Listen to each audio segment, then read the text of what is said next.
আসসালামু আলাইকুম। আপনারা সবাই কেমন আছেন? আশা করি সবাই ভালো আছেন। আপনাদের দয়ায় আলহামদুলিল্লাহ আমিও ভালো আছি। প্রতিদিনের মতো আজকেও আমি নতুন একটা রেসিপি নিয়ে হাজির হলাম। আজকে আমি বানাবো চিকেন ফ্রাই। আশা করি সবাই পছন্দ করবেন। এই চিকেনের উপরটা যতটা ক্রিস্পি, ভিতর থেকে ততটাই জুসি হয়, যেটা সকলেই পছন্দ করেন। তাহলে চলুন পুরো রেসিপিটি আপনাদের সাথে শেয়ার করি। এখানে আমি মুরগির লেগ পিস নিয়েছি। এটাকে এখন ভালো করে কেটে নিতে হবে, যাতে আমি যে মশলাটা দিব সেটা যেন ভালো করে ভিতরে ঢুকে যায়। এজন্য আমি একদম ভালো করে কেটে নিচ্ছি। আপনারা খুব ভালো করে কেটে নেবেন যাতে মশলাটা ভিতরে ঢুকে যায়।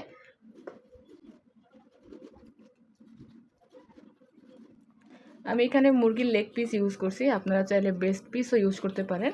দেখুন আমি খুব ভালো করে কেটে নিয়েছি।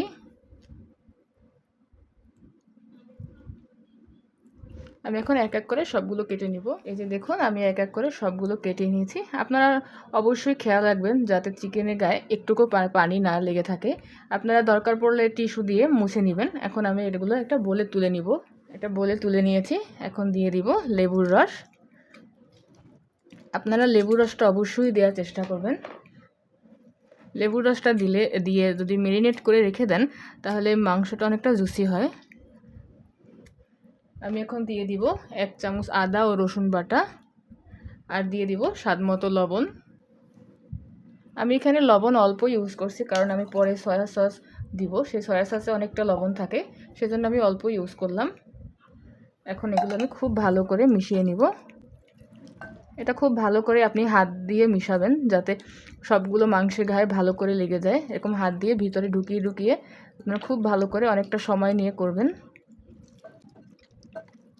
এই যে দেখুন আমি খুব ভালো করে ম্যারিনেট করে নিয়েছি। এখন এটা আধা ঘন্টা রেস্টে রেখে দিব। মিনিট পর ফিরে এলাম। আমার মাংসটাকে এখন আমি সামান্য একটু ফুড কালার দিয়ে দিব।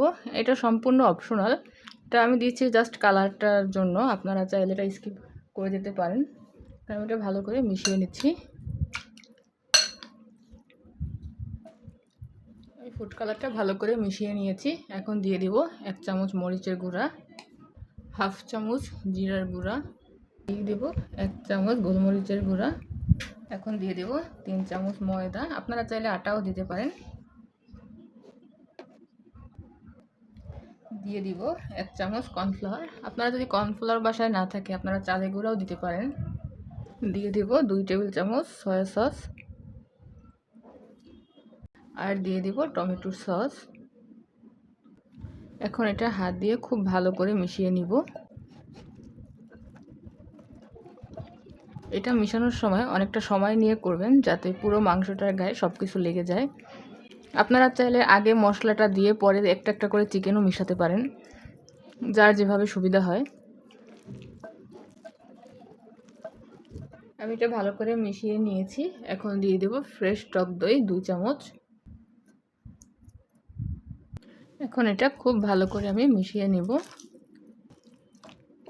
এই চিকেনটা ফ্রাই করার আগে আমরা যতটা বেশি সম্ভব এটা ম্যারিনেট করে ফ্রিজে রেখে দিতে পারবেন ততটাই বেশি টেস্ট হবে। আপনারা চাইলে হোল নাইটও নর্মাল ফ্রিজে রেখে দিতে পারেন, তাহলে টেস্ট আরও বেশি হবে। যেহেতু আমি ভিডিও করতেছি আমি বেশি সময় রাখবো না, আমি রেস্টে রেখে দিচ্ছি 2 ঘন্টা। থেকে নামিয়ে নিলাম। আমি 2 ঘন্টার মতো ম্যারিনেট করে রেখে দিয়েছিলাম। দেখুন কতটা সুন্দর হয়েছে। এখন আমি এগুলো তেলে ভেজে নিব। চিকেনগুলো ভেজে নিব, এই জন্য চুলায় আগেই তেল গরম দিয়ে দিয়েছি। আপনারা কিন্তু এটা অবশ্যই একদম গরম তেলে ভেজে নেবেন। আমি এখন এক এক করে আমার চিকেনগুলো দিয়ে দিচ্ছি। আপনারা প্রথমে 1-2 মিনিট একদম গরম তেলে ভেজে নেবেন, তারপর আস্তে করে জালটা কমিয়ে একদম মিডিয়াম টু লো হাইটে ভেজে নেবেন। আমি 2 মিনিট একদম হাই হিটে ভেজে এখন চুলার জালটা একদম লো করে দিয়েছি। এখন আস্তে আস্তে হালকা হালকা করে ভেজে নিব।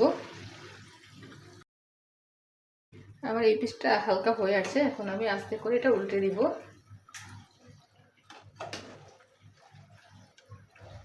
দেখুন আমি কিন্তু একদম হাই হিটে দেওয়ার পর চুলার জালটা কমিয়ে দিয়েছিলাম, সেই জন্য আমারটা নিচ থেকে লেগে যায়নি। এখন আমি অল্প আঁচে আস্তে আস্তে ভেজে নেব। আপনাকে চিকেনটা ভাজার সময় কিন্তু একটু ধৈর্য ধরে অল্প আছে একদম উল্টে পাল্টে ভেজে নিতে হবে। এখন আমি আবার একটু উল্টে দিচ্ছি। একদম হাই হিটে দিলে দেখা যাবে কি আপনার চিকেনটা উপর থেকে একদম কালার চলে আসবে, কিন্তু ভিতরে মাংসটা কিন্তু একদম কাঁচা থেকে যাবে। এই জন্য আপনারা চেষ্টা করবেন একদম মিডিয়াম আঁচে ভেজে নেওয়ার। আর চিকেনটা অনেকক্ষণ ম্যারিনেট করে রাখলে মাংসটা সিদ্ধ হতেও কিন্তু বেশি সময় লাগে না। আমি যেহেতু 2 ঘন্টা ম্যারিনেট করে রেখেছি, আমার কিন্তু অতটা বেশি সময়ও লাগবে না।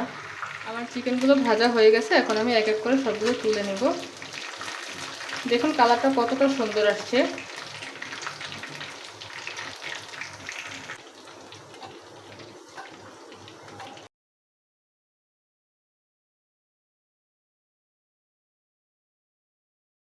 এই যে দেখুন তৈরি হয়ে গেল আমার চিকেন ফ্রাই। দেখুন কালারটা কতটা সুন্দর আসছে এবং ভিতরটাও অনেক জুসি হয়েছে। যদি আপনাদের ভালো লাগে তাহলে বাসায় অবশ্যই ট্রাই করবেন এবং আমার চ্যানেলটিকে সাবস্ক্রাইব করবেন, লাইক, কমেন্ট অ্যান্ড শেয়ার করবেন। আল্লাহ হাফেজ।